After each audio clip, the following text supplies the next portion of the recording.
गीता मानव मात्र का धर्म शास्त्र है। महर्षि वेदव्यास। श्री कृष्णकालीन महर्षि वेदव्यास से पूर्व कोई भी शास्त्र पुस्तक के रूप में उपलब्ध नहीं था। श्रुत ज्ञान की इस परंपरा को तोड़ते हुए उन्होंने 4 वेद, ब्रह्मसूत्र, महाभारत, भागवत एवं गीता जैसे ग्रंथों में पूर्व संचित भौतिक एवं आध्यात्मिक ज्ञान राशि को संकलित कर अंत में स्वयं ही निर्णय दिया कि गीता सुगीता कर्तव्या किमन्यै शास्त्र विस्तरे या स्वयं पद्मनाभस्य मुखपद्माद विनिसृता। भीष्म पर्व। गीता भली प्रकार मनन करके हृदय में धारण करने योग्य है, जो पद्मनाभ भगवान के श्रीमुख से निःसृत वाणी है। फिर अन्य शास्त्रों के संग्रह की क्या आवश्यकता। मानव सृष्टि के आदि में भगवान श्री कृष्ण के श्रीमुख से निःसृत अविनाशी योग अर्थात श्रीमद् भगवद गीता, जिसकी विस्तृत व्याख्या वेद और उपनिषद है, विस्मृति आ जाने पर उसी आदि शास्त्र को भगवान श्री कृष्ण ने अर्जुन के प्रति पुनः प्रकाशित किया, जिसकी यथावत व्याख्या यथार्थ गीता है। एकम शास्त्रम देवकी पुत्र गीतम एको देवो देवकी पुत्रेव एको मंत्र श्रुतस्य नामानि यानि कर्माप्येकम तस्य देवस्य सेवा। गीता महात्म्य। अर्थात एक ही शास्त्र है जो देवकी पुत्र भगवान ने श्रीमुख से गायन किया। गीता एक ही प्राप्त करने योग्य देव है। उस गायन में जो सत्य बताया, आत्मा सिवाय आत्मा के कुछ भी शाश्वत नहीं है। उस गायन में उन महायोगेश्वर ने क्या जपने के लिए कहा। ओम। अर्जुन, ओम अक्षय परमात्मा का नाम है, उसका जप कर और ध्यान मेरा धर। एक ही कर्म है। गीता में वर्णित परम देव एक परमात्मा की सेवा। उन्हें श्रद्धा से अपने हृदय में धारण करे। अस्तु, आरंभ से ही गीता आपका शास्त्र रहा है।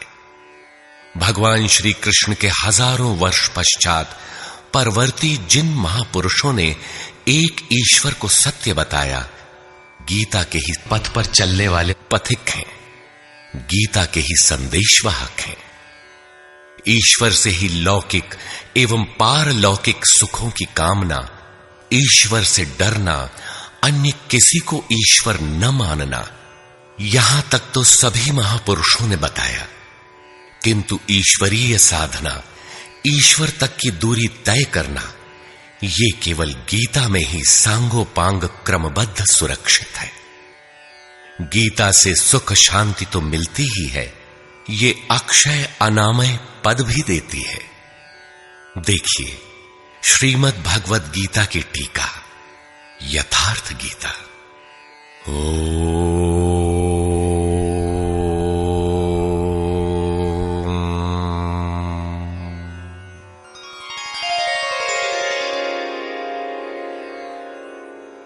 धर्म सिद्धांत 1। सभी प्रभु के पुत्र।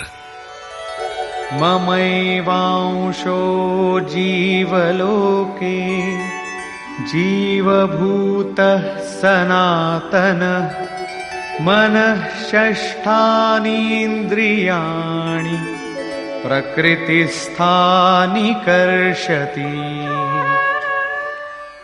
सभी मानव ईश्वर की संतान है, मेरे विशुद्ध अंश हैं। मानव तन की सार्थकता। किम पुनर्ब्राह्मणा पुण्या भक्ता राजर्षयस्तथा अनित्यमसुखं लोकम् इमं प्राप्य भजस्व माम्। सुख रहित क्षण भंगुर किंतु दुर्लभ मानव तन को पाकर मेरा भजन कर, अर्थात भजन का अधिकार मनुष्य शरीरधारी को है। मनुष्य की केवल दो जाति, द्वौ भूत सर्गौ लोकेऽस्मिन् दैव आसुर एव च। दैवो विस्तरशः प्रोक्त आसुरं पार्थ मे शृणु। मनुष्य केवल दो प्रकार के हैं, देवता और असुर। जिसके हृदय में दैवी संपत्ति कार्य करती है वो देवता है, तथा जिसके हृदय में आसुरी संपत्ति कार्य करती है वो असुर है। तीसरी कोई अन्य जाति सृष्टि में नहीं है। हर कामना ईश्वर से सुलभ। त्रैविद्या मां सोमपाः पूतपापाः यज्ञैरिष्ट्वा स्वर्गतिं प्रार्थयन्ते। ते पुण्यमासाद्य सुरेन्द्रलोकम् अश्नन्ति दिव्यान् दिवि देवभोगान्। मुझे भजकर लोग स्वर्ग तक की कामना करते हैं, मैं उन्हें देता हूं। अर्थात सब कुछ एक परमात्मा से सुलभ है। भगवान की शरण से पापों का नाश। अपि चेदसि पापेभ्यः सर्वेभ्यः पापकृत्तमः सर्वं ज्ञानप्लवेनैव वृजिनं सन्तरिष्यसि। संपूर्ण पापियों से अधिक पाप करने वाला भी ज्ञान रूपी नौका द्वारा निस्संदेह पार हो जाएगा। ज्ञान अध्यात्मज्ञान नित्यत्वम् तत्त्वज्ञानार्थदर्शनम् एतज्ज्ञानमिति प्रोक्तम् अज्ञानं यदतोऽन्यथा। आत्मा के आधिपत्य में आचरण, तत्व के अर्थ रूप मुझ परमात्मा का प्रत्यक्ष दर्शन ज्ञान है, और इसके अतिरिक्त जो कुछ भी है अज्ञान है। अतः ईश्वर की प्रत्यक्ष जानकारी ही ज्ञान है। भजन का अधिकार सबको। अपि चेत् सुदुराचारो भजते मामनन्यभाक् साधुरेव समन्तव्यः सम्यग्व्यवसितो हि सः। क्षिप्रं भवति धर्मात्मा शश्वच्छान्तिं निगच्छति कौन्तेय प्रतिजानीहि न मे भक्तः प्रणश्यति। अत्यंत दुराचारी भी मेरा भजन करके शीघ्र ही धर्मात्मा हो जाता है एवं सदा रहने वाली शाश्वत शांति को प्राप्त कर लेता है। अतः धर्मात्मा वो है जो एक परमात्मा के प्रति समर्पित है, और भजन करने का अधिकार दुराचारी तक को है। भगवत पथ में बीज का नाश नहीं। नेहाभिक्रमनाशोऽस्ति प्रत्यवायो न विद्यते स्वल्पमप्यस्य धर्मस्य त्रायते महतो भयात्। धर्म अर्थात आत्मदर्शन की क्रिया का स्वल्प आचरण भी जन्म मरण के महान भय से उद्धार करने वाला होता है। धर्म अपरिवर्तनशील है। ईश्वर का निवास। ईश्वरः सर्वभूतानां हृद्देशेऽर्जुन तिष्ठति भ्रामयन् सर्वभूतानि यन्त्रारूढानि मायया। ईश्वर सभी भूत प्राणियों के हृदय में रहता है, तो शरण किसकी जाएं? तमेव शरणं गच्छ सर्वभावेन भारत तत्प्रसादात् परां शान्तिं स्थानं प्राप्स्यसि शाश्वतम्। संपूर्ण भाव से उस हृदयस्थ एक परमात्मा की शरण में जाओ, जिसकी कृपा से तू परम शांति शाश्वत परम धाम को प्राप्त होगा। यज्ञ। सर्वाणि इन्द्रियकर्माणि प्राणकर्माणि चापरे आत्मसंयमयोगाग्नौ जुह्वति ज्ञानदीपिते। संपूर्ण इंद्रियों के व्यापार को, मन की चेष्टाओं को ज्ञान से प्रकाशित हुई आत्मा में संयम रूपी योगाग्नि में हवन करते हैं। अपाने जुह्वति प्राणं प्राणे पानं तथा परे प्राणापानगतिरुद्ध्वा प्राणायाम परायणा। बहुत से योगी श्वास को प्रश्वास में हवन करते हैं और बहुत से प्रश्वास को श्वास में। इससे उन्नत अवस्था होने पर अन्य श्वास प्रश्वास की गति रोककर प्राणायाम परायण हो जाते हैं। इस प्रकार योग साधना की विधि विशेष का नाम यज्ञ है। उस यज्ञ को कार्य रूप देना कर्म है। कर्म। एवं बहुविधा यज्ञा वितता ब्रह्मणो मुखे कर्मजान् विद्धितान् सर्वान् एवं ज्ञात्वा विमोक्ष्यसे। इस प्रकार बहुत से यज्ञ जैसे श्वास का प्रश्वास में हवन, प्रश्वास का श्वास में हवन, श्वास प्रश्वास का निरोध कर प्राणायाम के परायण होना इत्यादि यज्ञ जिस आचरण से पूर्ण होता है, उस आचरण का नाम कर्म है। कर्म माने आराधना, कर्म माने चिंतन। योग साधना पद्धति का नाम यज्ञ है। विकर्म। विकर्म का अर्थ विकल्प शून्य कर्म है। प्राप्ति के पश्चात महापुरुषों के कर्म विकल्प शून्य होते हैं। आत्मस्थित, आत्मतृप्त, आप्त काम महापुरुषों को न तो कर्म करने से कोई लाभ है और न छोड़ने से कोई हानि ही है। फिर भी वे पीछे वालों के हित के लिए कर्म करते हैं। ऐसा कर्म विकल्प शून्य है, विशुद्ध है, और यही कर्म विकर्म कहलाता है।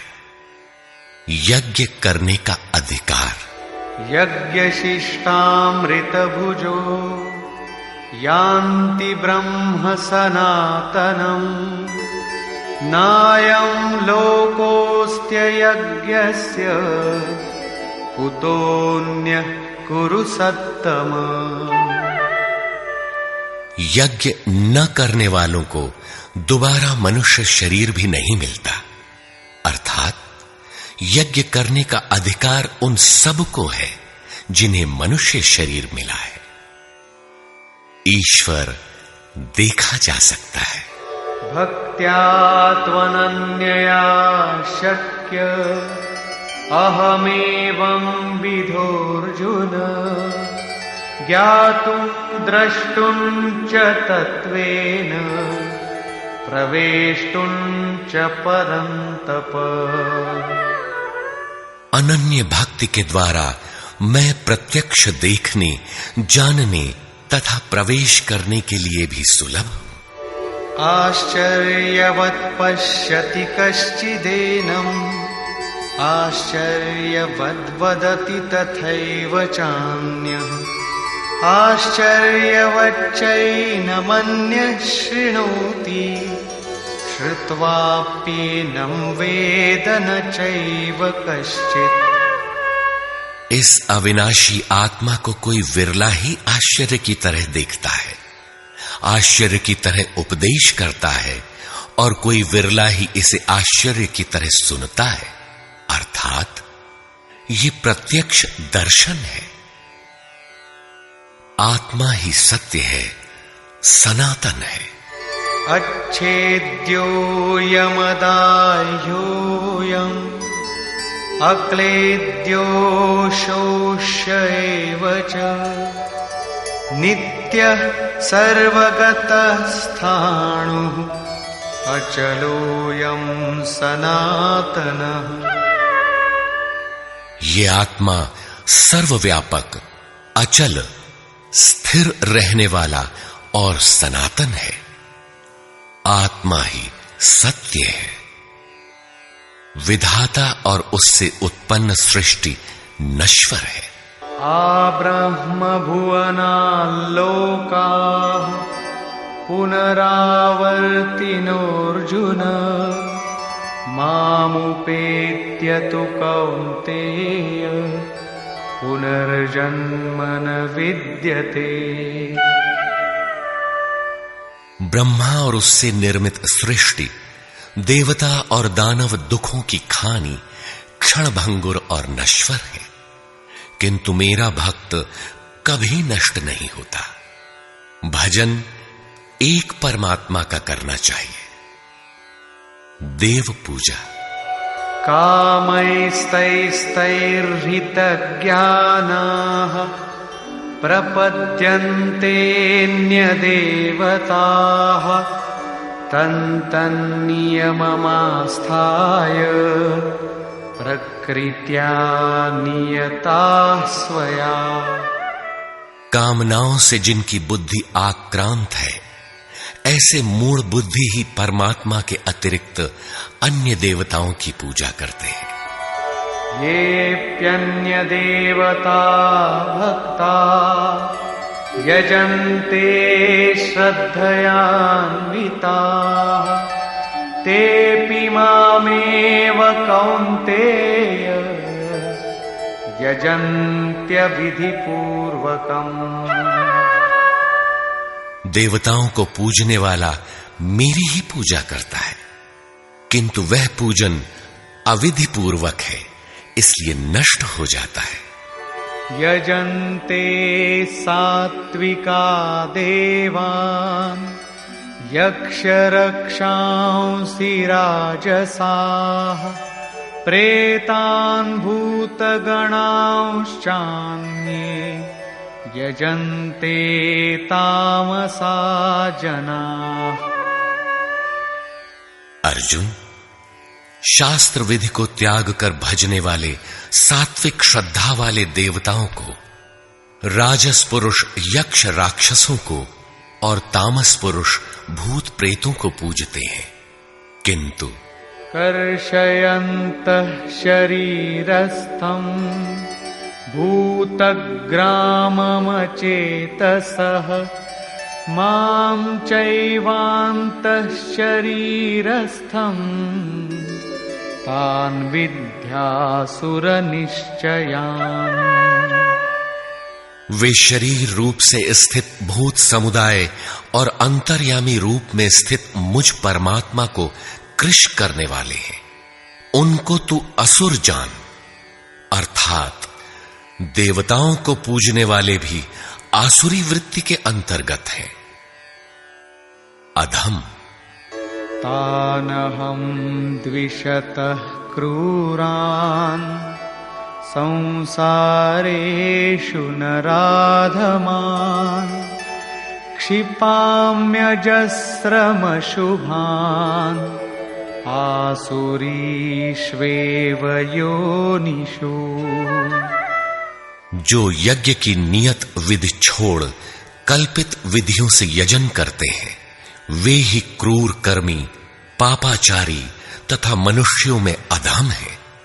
अन्य कोई अधम नहीं है। नियत विधि क्या है? ओमित्येकाक्षरं ब्रह्म व्याहरन् मामनुस्मरन् यः प्रयाति त्यजन् देहं स याति परमां गतिम्। ओम जो अक्षय ब्रह्म का परिचायक है, उसका जप तथा मुझ एक परमात्मा का स्मरण, तत्वदर्शी महापुरुष के संरक्षण में ध्यान। शास्त्र इति गुह्यतमं शास्त्रम् इदमुक्तं मया नघ एतद्बुद्ध्वा बुद्धिमान् स्यात् कृतकृत्यश्च भारत। इस प्रकार यह अति गोपनीय शास्त्र मेरे द्वारा कहा गया। इसे तत्व से जानकर मनुष्य पूर्ण ज्ञाता तथा कृतार्थ हो जाता है। अतः योगेश्वर श्री कृष्ण की यह वाणी स्वयं में पूर्ण शास्त्र है। तस्माच्छास्त्रं प्रमाणन्ते कार्याकार्यव्यवस्थितौ ज्ञात्वा शास्त्रविधानोक्तं कर्म कर्तुमिहार्हसि। कर्तव्य और अकर्तव्य के निर्धारण में शास्त्र ही प्रमाण है। अतः गीता में निर्धारित विधि से आचरण करें। धर्म सर्वधर्मान् परित्यज्य मामेकं शरणं व्रज अहं त्वा सर्वपापेभ्यो मोक्षयिष्यामि मा शुचः। धार्मिक उथल पुथल को छोड़ एकमात्र मेरी शरण हो जा, अर्थात एक भगवान के प्रति पूर्ण समर्पण ही धर्म का मूल है। उस प्रभु को पाने की नियत विधि का आचरण ही धर्माचरण है, और जो उसे करता है वो अत्यंत पापी भी शीघ्र धर्मात्मा हो जाता है। धर्म प्राप्त कहां से करें? ब्रह्मणो हि प्रतिष्ठाहम् अमृतस्याव्ययस्य च शाश्वतस्य च धर्मस्य सुखस्यैकान्तिकस्य च। उस अविनाशी ब्रह्म का, अमृत का, शाश्वत धर्म का और अखंड एक रस आनंद का मैं ही आश्रय हूं, अर्थात परमात्म स्थित सद्गुरु ही इन सब का आश्रय है। नोट: विश्व के सारे धर्मों की सत्यधारा एक ईश्वर गीता का ही प्रसारण है।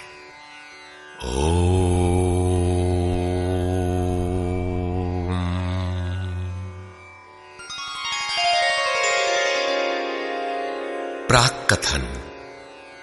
वस्तुतः गीता पर टीका लिखने की अब कोई आवश्यकता प्रतीत नहीं होती, क्योंकि इस पर सहस्त्रों टीकाएं लिखी जा चुकी हैं, जिनमें 50 तो केवल संस्कृत में ही हैं।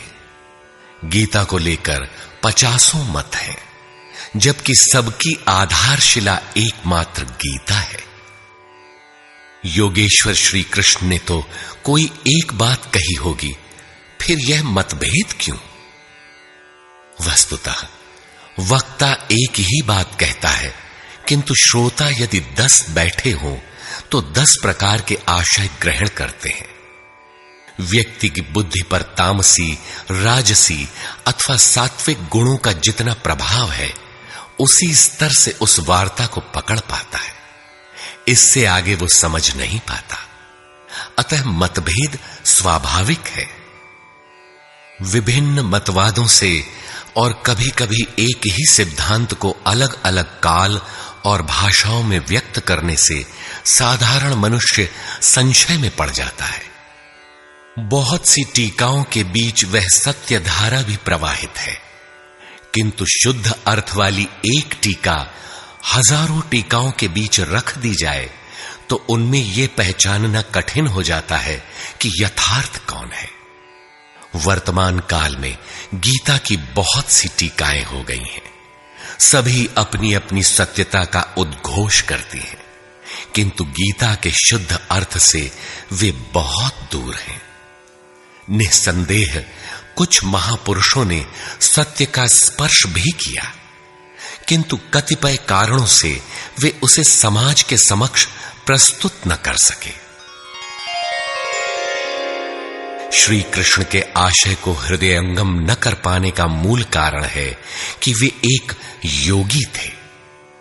श्री कृष्ण जिस स्तर की बात करते हैं, क्रमशः चलकर उसी स्तर पर खड़ा होने वाला कोई महापुरुष ही अक्षरशः बता सकेगा कि श्री कृष्ण ने जिस समय गीता का उपदेश दिया था, उस समय उनके मनोगत भाव क्या थे। मनोगत समस्त भाव कहने में नहीं आते। कुछ तो कहने में आ पाते हैं, कुछ भाव भंगिमा से व्यक्त होते हैं, और शेष पर्याप्त क्रियात्मक हैं, जिन्हें कोई पथिक चलकर ही जान सकता है। जिस स्तर पर श्री कृष्ण थे, क्रमशः चलकर उसी अवस्था को प्राप्त महापुरुष ही जानता है कि गीता क्या कहती है। वह गीता की पंक्तियां ही नहीं दोहराता, बल्कि उनके भावों को भी दर्शा देता है, क्योंकि जो दृश्य श्री कृष्ण के सामने था, वही उस वर्तमान महापुरुष के समक्ष भी है। इसलिए वो देखता है, दिखा देगा, आप में जागृत भी कर देगा, उस पथ पर चला भी देगा। पूज्य श्री परमहंस जी महाराज भी उसी स्तर के महापुरुष थे। उनकी वाणी तथा अंतः प्रेरणा से मुझे गीता का जो अर्थ मिला, उसी का संकलन यथार्थ गीता है। इसमें मेरा अपना कुछ भी नहीं है। यह क्रियात्मक है। साधन अपनाने वाले प्रत्येक पुरुष को इसी परिधि से गुजरना होगा। जब तक वो इससे अलग है, तब तक स्पष्ट है कि वो साधन नहीं करता, किसी न किसी प्रकार की लकीर अवश्य पीटता है। अतः किसी महापुरुष की शरण ले। श्री कृष्ण ने किसी अन्य सत्य को नहीं बताया, बल्कि कहा, ऋषिभिर बहुधा गीतम।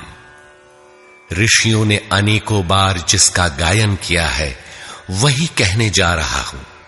उन्होंने यह नहीं कहा कि उस ज्ञान को केवल मैं ही जानता हूं या मैं ही बताऊंगा, बल्कि कहा, किसी तत्वदर्शी के पास जाओ, निष्कपट भाव से सेवा करके उस ज्ञान को प्राप्त करो। श्री कृष्ण ने महापुरुषों द्वारा शोधित सत्य को ही उद्घाटित किया है। गीता सुबोध संस्कृत में है। यदि अन्वयार्थ ही लें तो गीता का अधिकांश आप स्वयं हृदयंगम कर सकेंगे, किंतु आप ज्यों का त्यों अर्थ नहीं लेते। उदाहरण के लिए श्री कृष्ण ने स्पष्ट कहा कि यज्ञ की प्रक्रिया ही कर्म है, फिर भी आप कहते हैं कि खेती करना कर्म है। यज्ञ को स्पष्ट करते हुए उन्होंने बताया कि यज्ञ में बहुत से योगी जन प्राण में अपान को हवन करते हैं, बहुत से अपान में प्राण को हवन करते हैं, बहुत से योगी प्राण अपान दोनों को रोककर प्राणायाम परायण हो जाते हैं, बहुत से योगी इंद्रियों की संपूर्ण प्रवृत्तियों को संयमाग्नि में हवन करते हैं, इस प्रकार श्वास प्रश्वास का चिंतन यज्ञ है। मन सहित इंद्रियों का संयम यज्ञ है। शास्त्रकार ने स्वयं यज्ञ बताया, फिर भी आप कहते हैं कि विष्णु के निमित्त स्वाहा बोलना, अग्नि में जौ तिल घी का हवन करना यज्ञ है। उन योगेश्वर ने ऐसा एक शब्द भी नहीं कहा। क्या कारण है कि आप समझ नहीं पाते? बाल की खाल निकालकर रटने पर भी क्यों वाक्य विन्यास ही आपके हाथ लगता है? आप अपने को यथार्थ जानकारी से शून्य ही क्यों पाते हैं? वस्तुतः मनुष्य जन्म लेकर क्रमशः बड़ा होता है तो पैतृक संपत्ति, घर, दुकान, जमीन जायदाद, पद प्रतिष्ठा, गाय भैंस, यंत्र उपकरण इत्यादि उसे विरासत में मिलती है। ठीक इसी प्रकार उसे कुछ रूढ़ियां, परंपराएं, पूजा पद्धतियां भी विरासत में मिल जाती हैं। 33 करोड़ देवी देवता तो भारत में बहुत पहले गिने गए थे। विश्व में उनके अनगिनत रूप हैं। शिशु ज्यों-ज्यों बड़ा होता है, अपने माता पिता, भाई बहन, पास पड़ोस में इनकी पूजा देखता है। परिवार में प्रचलित पूजा पद्धतियों की अमिट छाप उसके मस्तिष्क पर पड़ जाती है। देवी की पूजा मिली तो जीवन भर देवी देवी रटता है। परिवार में भूत पूजा मिली तो भूत भूत रटता है। कोई शिव तो कोई कृष्ण तो कोई कुछ पकड़े ही रहता है। उन्हें वो छोड़ नहीं सकता। ऐसे भ्रांत पुरुष को गीता जैसा कल्याणकारी शास्त्र मिल भी जाए तो वो उसे नहीं समझ सकता। पैतृक संपदा को कदाचित वो छोड़ भी सकता है, किंतु इन रूढ़ियों और मजहबी पचड़ों को नहीं मिटा सकता। पैतृक संपत्ति को हटाकर आप हजारों मील दूर जा सकते हैं, किंतु दिल दिमाग में अंकित ये रूढ़िगत विचार वहां भी आपका पिंड नहीं छोड़ते। आप सिर काटकर अलग तो नहीं रख सकते। अतः आप यथार्थ शास्त्र को भी उन्हीं रूढ़ियों, रीति रिवाजों, मान्यताओं और पूजा पद्धतियों के अनुरूप ढाल कर देखना चाहते हैं। यदि उनके अनुरूप बात ढलती है, वार्ता का क्रम बैठता है, तो आप उसे सही मानते हैं, और नहीं ढलती तो गलत मानते हैं। इसीलिए आप गीता का रहस्य नहीं देख पाते। गीता का रहस्य रहस्य ही बनकर रह जाता है। इसके वास्तविक पारखी संत अथवा सद्गुरु हैं। वही बता सकते हैं कि गीता क्या कहती है। सब नहीं जान सकते। सबके लिए सुलभ उपाय यही है कि इसे किसी महापुरुष के सानिध्य में समझें, जिसके लिए श्री कृष्ण ने बल दिया है। गीता किसी विशिष्ट व्यक्ति, जाति, वर्ग, पंथ, देश काल या किसी रूढ़िग्रस्त संप्रदाय का ग्रंथ नहीं है, बल्कि यह सार्वलौकिक, सार्वकालिक धर्म ग्रंथ है। यह प्रत्येक देश, प्रत्येक जाति तथा प्रत्येक स्तर के प्रत्येक स्त्री पुरुष के लिए, सबके लिए है। केवल दूसरों से सुनकर या किसी से प्रभावित होकर मनुष्य को ऐसा निर्णय नहीं लेना चाहिए जिसका प्रभाव सीधे उसके अपने अस्तित्व पर पड़ता हो। पूर्वाग्रह की भावना से मुक्त होकर सत्यान्वेषियों के लिए यह आर्ष ग्रंथ आलोक स्तंभ है। हिंदुओं का आग्रह है कि वेद ही प्रमाण है। वेद का अर्थ है ज्ञान, परमात्मा की जानकारी। परमात्मा न संस्कृत में है न संहिताओं में। पुस्तक तो उसका संकेत मात्र है। वह वस्तुतः हृदय में जागृत होता है। विश्वामित्र चिंतन कर रहे थे। उनकी भक्ति देखकर ब्रह्मा आए। बोले, आज से तुम ऋषि हो। विश्वामित्र को संतोष नहीं हुआ। चिंतन में लगे रहे। कुछ काल पश्चात देवताओं सहित ब्रह्मा पुनः आए और बोले, आज से तुम राजर्षि हो। किंतु विश्वामित्र का समाधान न हुआ। वे अनवरत चिंतन में लगे रहे। ब्रह्मा दैवी संपदाओं के साथ पुनः आए और बताया कि आज से तुम महर्षि हुए। विश्वामित्र ने कहा, नहीं, मुझे जितेंद्रिय ब्रह्मर्षि कहें। ब्रह्मा ने कहा, अभी तुम जितेंद्रिय नहीं हो। विश्वामित्र पुनः तपस्या में लग गए। उनके मस्तिष्क से तपस्या की आभा निकलने लगी। तब देवताओं ने ब्रह्मा से निवेदन किया। ब्रह्मा उसी प्रकार विश्वामित्र से बोले, अब तुम ब्रह्मर्षि हो। विश्वामित्र ने कहा, यदि मैं ब्रह्मर्षि हूं तो वेद हमारा वरण करे। वेद विश्वामित्र के हृदय में उतर आया। जो तत्व विदित नहीं था, विदित हो गया। यही वेद है, न कि पोथी। जहां विश्वामित्र रहते थे, वहां वेद रहता था।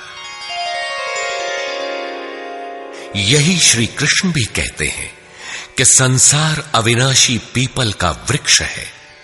ऊपर परमात्मा जिसका मूल और नीचे प्रकृति पर्यंत शाखाएं हैं। जो इस प्रकृति का अंत करके परमात्मा को विदित कर लेता है, वह वेदवित है। अर्जुन, मैं भी वेदवित हूं। अतः प्रकृति के प्रसार और अंत के साथ परमात्मा की अनुभूति का नाम वेद है।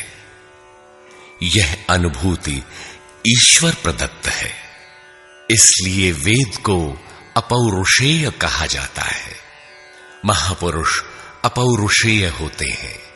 उनके माध्यम से परमात्मा ही बोलता है। वे परमात्मा के संदेश प्रसारक अर्थात ट्रांसमीटर हो जाते हैं। केवल शब्द ज्ञान के आधार पर उनकी वाणी में निहित यथार्थ को परखा नहीं जा सकता। उन्हें वही जान पाता है जिसने क्रियात्मक पथ से चलकर इस अपौरुषेय स्थिति को पाया हो, जिसका पुरुष अर्थात अहं परमात्मा में विलीन हो चुका हो। वस्तुतः वेद अपौरुषेय है, किंतु बोलने वाले 100-150 महापुरुष ही थे। उन्हीं की वाणी का संकलन वेद कहलाता है। किंतु जब शास्त्र लिखने में आ जाता है तो सामाजिक व्यवस्था के नियम भी उसके साथ लिख दिए जाते हैं। महापुरुष के नाम पर जनता उनका भी पालन करने लगती है, यद्यपि धर्म से उनका दूर का भी संबंध नहीं रहता। आधुनिक युग में मंत्रियों के आगे पीछे घूमकर साधारण नेता भी अधिकारियों से अपना काम करा लेते हैं, जबकि मंत्री ऐसे नेताओं को जानते भी नहीं। इसी प्रकार सामाजिक व्यवस्थाकार महापुरुष की ओट में जीने खाने की व्यवस्था भी ग्रंथों में लिपिबद्ध कर देते हैं। उनका सामाजिक उपयोग तत्सामयिक ही होता है। वेदों के संबंध में भी यही है। वेद के 2 भाग हैं, कर्मकांड और ज्ञान कांड। कर्मकांड समाज शास्त्र है, जैसे वास्तुशास्त्र, आयुर्वेद, धनुर्वेद, गंधर्व वेद इत्यादि। ज्ञान कांड उपनिषद है। उनका भी मूल योगेश्वर श्री कृष्ण की प्रथम वाणी गीता है। सारांशत गीता अपौरुषेय परमात्मा से समुद्भूत उपनिषद सुधा का सार सर्वस्व है। इसी प्रकार प्रत्येक महापुरुष जो परम तत्व को प्राप्त कर लेता है, स्वयं में धर्म ग्रंथ है। उसकी वाणी का संकलन विश्व में कहीं भी हो, शास्त्र कहलाता है। किंतु कतिपय धर्मावलंबियों का यह कथन है कि जितना कुरान में लिखा है उतना ही सच है। अब कुरान नहीं उतरेगा। ईसा मसीह पर विश्वास किए बिना स्वर्ग नहीं मिल सकता। वह ईश्वर का इकलौता बेटा था। अब ऐसा महापुरुष नहीं हो सकता। उनकी रूढ़िवादिता है। यदि उसी तत्व को साक्षात कर लिया जाए तो वही बात फिर होगी। गीता सार्वभौम है। धर्म के नाम पर प्रचलित विश्व के समस्त धर्म ग्रंथों में गीता का स्थान अद्वितीय है। यह स्वयं में धर्मशास्त्र ही नहीं बल्कि अन्य धर्म ग्रंथों में निहित सत्य का मानदंड भी है। गीता वह कसौटी है जिस पर प्रत्येक धर्म ग्रंथ में अनुस्यूत सत्य अनावृत हो उठता है। परस्पर विरोधी कथनों का समाधान निकल आता है। प्रत्येक धर्म ग्रंथ में संसार में जीने खाने की कला और कर्म कांडों का बाहुल्य है। जीवन को आकर्षक बनाने के लिए उन्हें करने तथा न करने के रोचक भयानक वर्णनों से धर्म ग्रंथ भरे पड़े हैं। कर्म कांडों की इसी परंपरा को जनता धर्म समझने लगती है। जीवन निर्वाह की कला के लिए निर्मित पूजा पद्धतियों में देश काल और परिस्थितियों के अनुसार परिवर्तन स्वाभाविक है। धर्म के नाम पर समाज में कलह का यही एकमात्र कारण है। गीता इन क्षणिक व्यवस्थाओं से ऊपर उठकर आत्मिक पूर्णता में प्रतिष्ठित करने का क्रियात्मक अनुशीलन है, जिसका एक भी श्लोक भौतिक जीवन यापन के लिए नहीं है। इसका प्रत्येक श्लोक आपसे आंतरिक युद्ध आराधना की मांग करता है। तथाकथित धर्म ग्रंथों की भांति यह आपको स्वर्ग या नर्क के द्वंद्व में फंसाकर नहीं छोड़ता, बल्कि उस अमरत्व की उपलब्धि कराता है जिसके पीछे जन्म मृत्यु का बंधन नहीं रह जाता। प्रत्येक महापुरुष की अपनी शैली और कुछ अपने विशिष्ट शब्द होते हैं। योगेश्वर श्री कृष्ण ने भी गीता में कर्म, यज्ञ, वर्ण, वर्ण संकर, युद्ध, क्षेत्र, ज्ञान इत्यादि शब्दों पर बार बार बल दिया है। इन शब्दों का अपना आशय है और पुनरावृत्ति में भी इनका अपना सौंदर्य है। हिंदी रूपांतरण में इन शब्दों को उसी आशय में लिया गया है तथा आवश्यक स्थलों की व्याख्या भी की गई है। गीता के आकर्षण निम्नलिखित प्रश्न हैं, जिनका आशय आधुनिक समाज खो चुका है। वे इस प्रकार हैं जिन्हें यथार्थ गीता में आप पाएंगे। श्री कृष्ण एक योगेश्वर थे। सत्य, आत्मा ही सत्य है। सनातन, आत्मा सनातन है, परमात्मा सनातन है। सनातन धर्म परमात्मा से मिलाने वाली क्रिया है। युद्ध दैवी एवं आसुरी संपदाओं का संघर्ष युद्ध है। ये अंतःकरण की दो प्रवृत्तियां हैं। इन दोनों का मिटना परिणाम है। युद्ध स्थान, यह मानव शरीर और मन सहित इंद्रियों का समूह युद्ध स्थल है। ज्ञान, परमात्मा की प्रत्यक्ष जानकारी ज्ञान है। योग, संसार के संयोग वियोग से रहित अव्यक्त ब्रह्म के मिलन का नाम योग है। ज्ञान योग, आराधना ही कर्म है। अपने पर निर्भर होकर कर्म में प्रवृत्त होना ज्ञान योग है। निष्काम कर्म योग, इष्ट पर निर्भर होकर समर्पण के साथ कर्म में प्रवृत्त होना निष्काम कर्म योग है। श्री कृष्ण ने किस सत्य को बताया? श्री कृष्ण ने उसी सत्य को बताया जिसको तत्वदर्शियों ने पहले देख लिया था और आगे भी देखेंगे। यज्ञ साधना की विधि विशेष का नाम यज्ञ है। कर्म यज्ञ को कार्य रूप देना ही कर्म है। वर्ण आराधना की एक ही विधि जिसका नाम कर्म है, जिसको 4 श्रेणियों में बांटा है, वही 4 वर्ण है। ये एक ही साधक का ऊंचा नीचा स्तर है, न कि जाति। वर्ण संकर परमात्म पथ से च्युत होना, साधन में भ्रम उत्पन्न हो जाना वर्ण संकर है।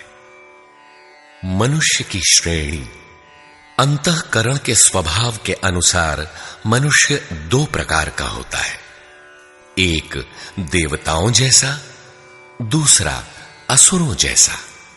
यही मनुष्य की 2 जातियां हैं जो स्वभाव द्वारा निर्धारित हैं, और यह स्वभाव घटता बढ़ता रहता है। देवता हृदय देश में परम देव परमात्मा का देवत्व अर्जित कराने वाले गुणों का समूह है।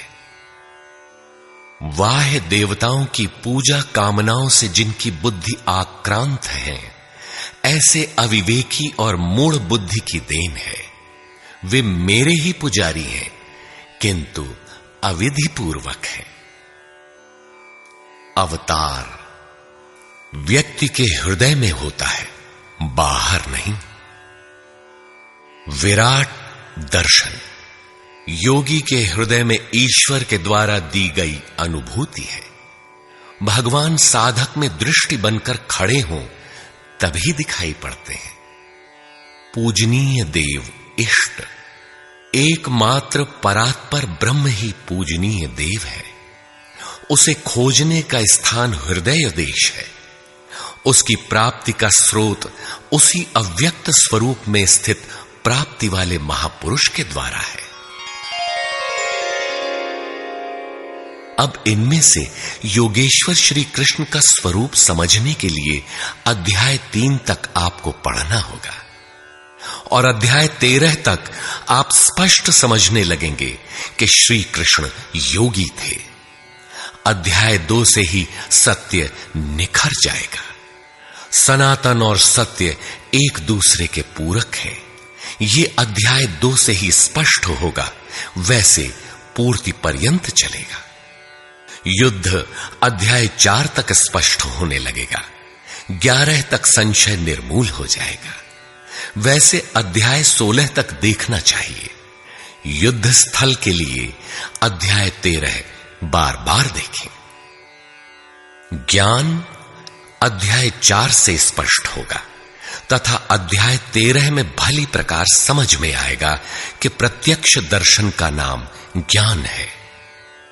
योग अध्याय 6 तक आप समझ सकेंगे। वैसे पूर्ति पर्यंत योग के विभिन्न अंशों की परिभाषा है। ज्ञान योग अध्याय 3 से 6 तक स्पष्ट हो जाएगा।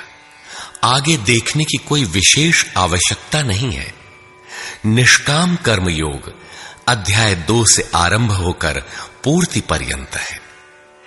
यज्ञ आप अध्याय 3 से 4 तक पढ़ें, स्पष्ट हो जाएगा। कर्म का नाम अध्याय 2/39 में प्रथम बार लिया गया है। इसी श्लोक से अध्याय 4 तक पढ़ लें तो स्पष्ट हो जाएगा कि कर्म का अर्थ आराधना भजन क्यों है। अध्याय 16 और 17 यह विचार स्थिर कर देता है कि यही सत्य है। वर्ण संकर अध्याय 3 में और अवतार अध्याय 4 में स्पष्ट हो जाएगा। वर्ण व्यवस्था के लिए अध्याय 18 देखना होगा। वैसे संकेत अध्याय 3 और 4 में भी है।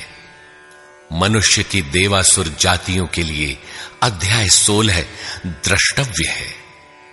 विराट दर्शन अध्याय 10 से 11 तक स्पष्ट हो गया है। अध्याय 7, 9 और 15 में भी इस पर प्रकाश डाला गया है।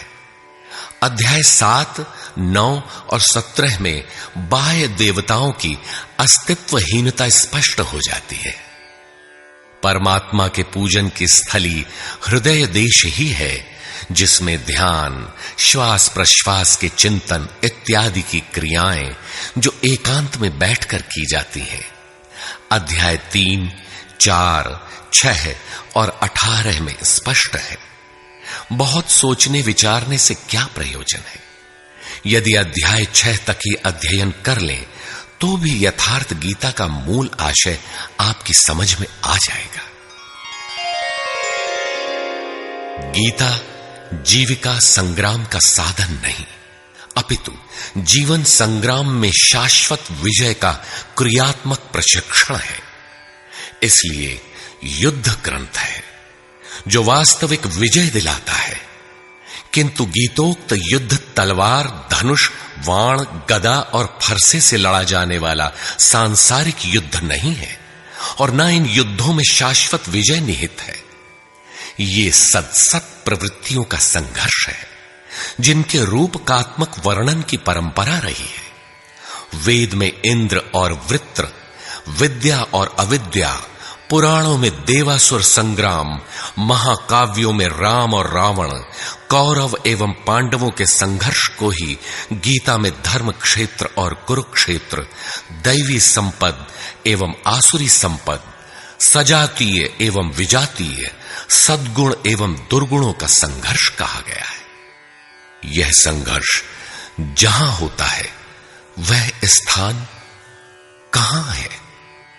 गीता का धर्म क्षेत्र और कुरुक्षेत्र भारत का कोई भूखंड नहीं, बल्कि स्वयं गीताकार के शब्दों में इदं शरीरम कौन्तेय क्षेत्रमित्यभिधीयते।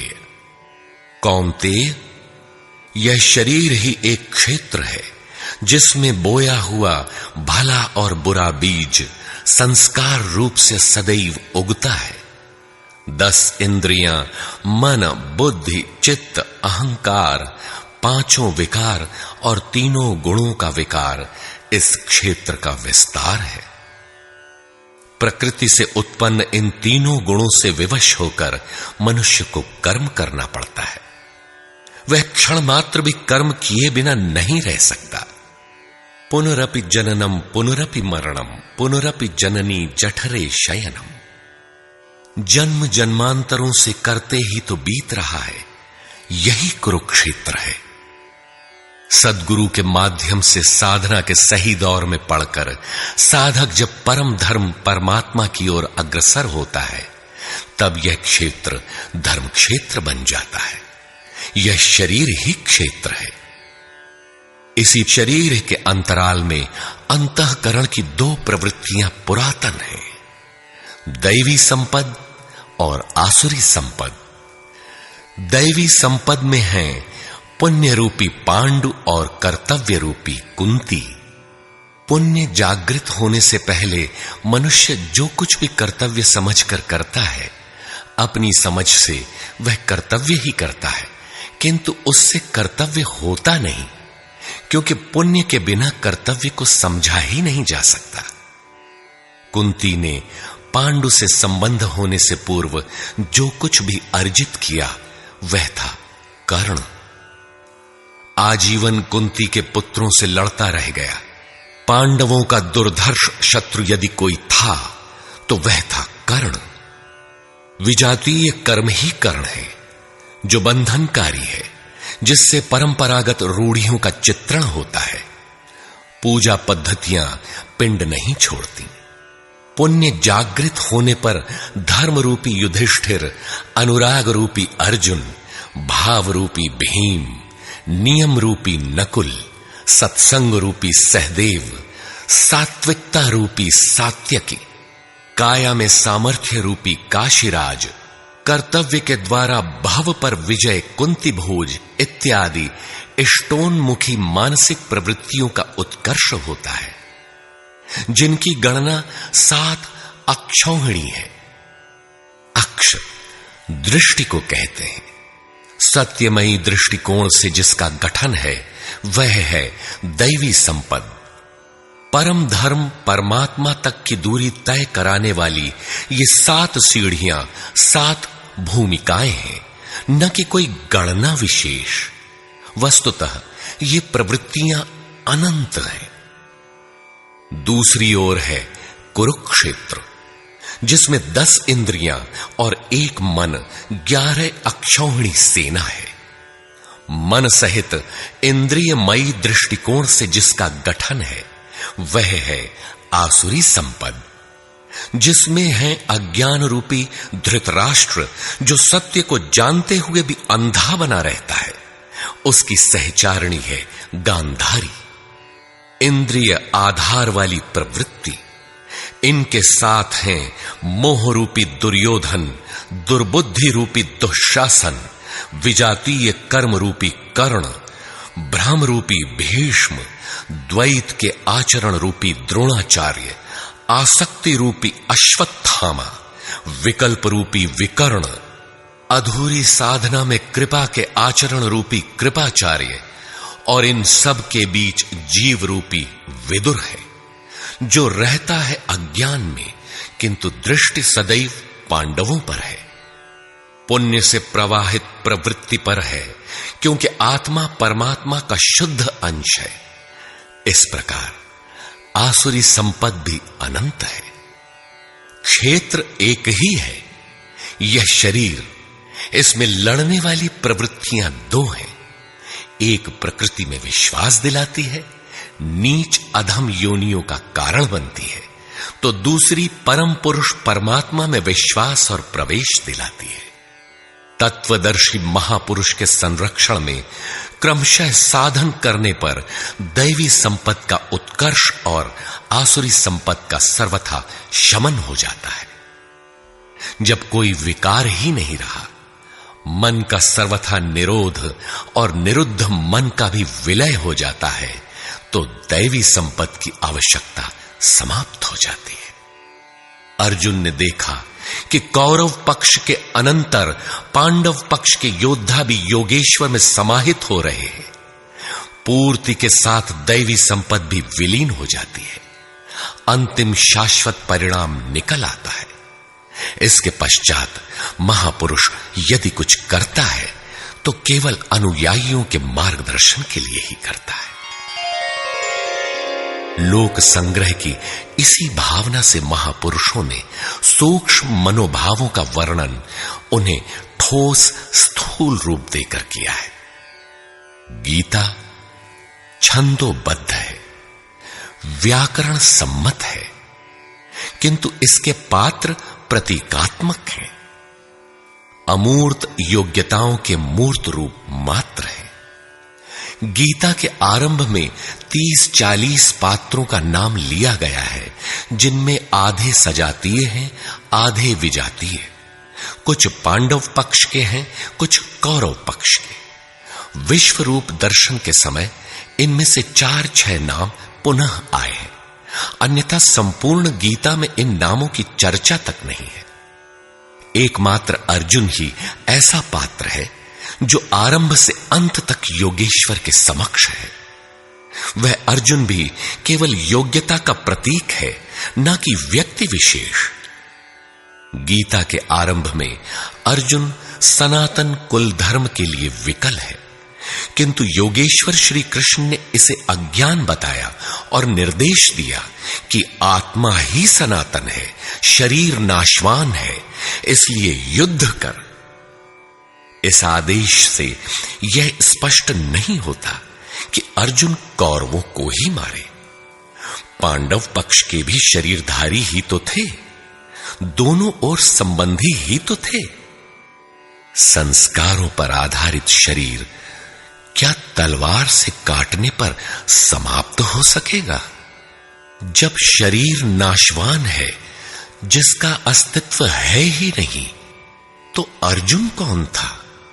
श्री कृष्ण किसकी रक्षा में खड़े थे? क्या किसी शरीरधारी की रक्षा में खड़े थे? श्री कृष्ण ने कहा, जो शरीर के लिए परिश्रम करता है वह पापायु मूढ़ बुद्धि पुरुष व्यर्थ ही जीता है। यदि श्री कृष्ण किसी शरीरधारी की रक्षा में खड़े हैं, तब तो वे भी मूढ़ बुद्धि हैं, व्यर्थ ही जीने वाले हैं। वस्तुतः अनुराग ही अर्जुन है, अनुरागी के लिए महापुरुष सदैव खड़े हैं। अर्जुन शिष्य था और श्री कृष्ण एक सद्गुरु थे। विनयावनत होकर उसने कहा, धर्म के मार्ग में मोहित चित्त मैं आपसे पूछता हूं, जो श्रेय अर्थात परम कल्याणकारी हो वह उपदेश मेरे प्रति कहिए। अर्जुन श्रेय चाहता था, प्रेय अर्थात भौतिक पदार्थ नहीं। केवल कहिए ही नहीं, साधिए, संभालिए। मैं आपका शिष्य हूं, आपकी शरण में हूं। इसी प्रकार गीता में स्थान स्थान पर स्पष्ट है कि अर्जुन आर्त अधिकारी है और योगेश्वर श्री कृष्ण एक सद्गुरु हैं। वे सद्गुरु अनुरागी के साथ सदैव रहते हैं, उनका मार्गदर्शन करते हैं। जब भावुकतावश कोई व्यक्ति पूज्य महाराज जी के पास रहने का आग्रह करने लगता है, तब वे कहा करते थे, जाओ, शरीर से कहीं रहो, मन से मेरे पास आते रहो। प्रातः सायं राम शिव ओम किसी 1, 2, 2.5 अक्षर के नाम का जाप करो और मेरे स्वरूप का हृदय में ध्यान धरो। 1 मिनट भी स्वरूप पकड़ लोगे तो जिसका नाम भजन है वो मैं तुम्हें दूंगा। इससे अधिक पकड़ने लगोगे तो हृदय से रथी बनकर सदैव तुम्हारे साथ रहूंगा। जब सुरत पकड़ में आ जाती है तो इसके बाद महापुरुष इतना ही पास में रहते हैं जितना हाथ, पांव, नाक, कान इत्यादि आपके पास है। आप हजारों किलोमीटर दूर क्यों ना हो, वह सदैव समीप है। मन में विचारों के उठने से भी पहले वे मार्गदर्शन करने लग जाते हैं। अनुरागी के हृदय में वह महापुरुष सदैव आत्मा से अभिन्न होकर जागृत रहते हैं। अर्जुन अनुराग का प्रतीक है। गीता के 11वें अध्याय में योगेश्वर श्री कृष्ण का ऐश्वर्य देखने पर अर्जुन अपनी क्षुद्र त्रुटियों के लिए क्षमा याचना करने लगा। श्री कृष्ण ने क्षमा किया और याचना के अनुरूप सौम्य स्वरूप में आकर कहा, अर्जुन, मेरे स्वरूप को न पहले किसी ने देखा है और न भविष्य में कोई देख सकेगा। तब तो गीता हम लोगों के लिए व्यर्थ है, क्योंकि उस दर्शन की योग्यताएं अर्जुन तक सीमित रह गईं। जबकि उसी समय संजय देख रहा था, पहले भी उन्होंने कहा, बहुत से योगी जन ज्ञान रूपी तप से पवित्र होकर मेरे साक्षात स्वरूप को प्राप्त कर चुके हैं। अंततः वे महापुरुष कहना क्या चाहते हैं? वस्तुतः अनुराग ही अर्जुन है, जो आपके हृदय की भावना विशेष है। अनुराग विहीन पुरुष न कभी पूर्व में देख सका है और न ही अनुराग विहीन पुरुष भविष्य में कभी देख सकेगा। मिले ही न रघुपति बिनु अनुरागा, किए जोग तब ज्ञान बिरागा। अतः अर्जुन एक प्रतीक है। यदि प्रतीक नहीं है तो गीता का पीछा छोड़ दें। गीता आपके लिए नहीं है, क्योंकि उस दर्शन की योग्यता अर्जुन तक ही सीमित रह गई। अध्याय के अंत में योगेश्वर निर्णय देते हैं, अर्जुन, अनन्य भक्ति और श्रद्धा द्वारा मैं इस प्रकार प्रत्यक्ष देखने के लिए, अर्थात जैसा तूने देखा, तत्व से स्पष्ट जानने के लिए और प्रवेश करने के लिए भी सुलभ हूं। अनन्य भक्ति अनुराग का ही दूसरा रूप है और यही अर्जुन का स्वरूप भी है। अर्जुन पथिक का प्रतीक है। इस प्रकार गीता के पात्र प्रतीकात्मक हैं, यथा स्थान उनका संकेत है। रहे हो कोई ऐतिहासिक श्री कृष्ण और अर्जुन, निश्चय ही हुआ हो कोई विश्व युद्ध, किंतु गीता में भौतिक युद्ध का चित्रण कदापि नहीं है। उस ऐतिहासिक युद्ध के मुहाने पर घबराया तो था अर्जुन, न कि सेना। सेना तो लड़ने को तैयार खड़ी थी। क्या गीता का उपदेश देकर श्री कृष्ण ने सव्यसाची अर्जुन को सेना की योग्यता का बनाया? वस्तुतः साधन लिखने में नहीं आता, सब कुछ पढ़ लेने के बाद भी चलना शेष ही रहता है। यही प्रेरणा यथार्थ गीता है।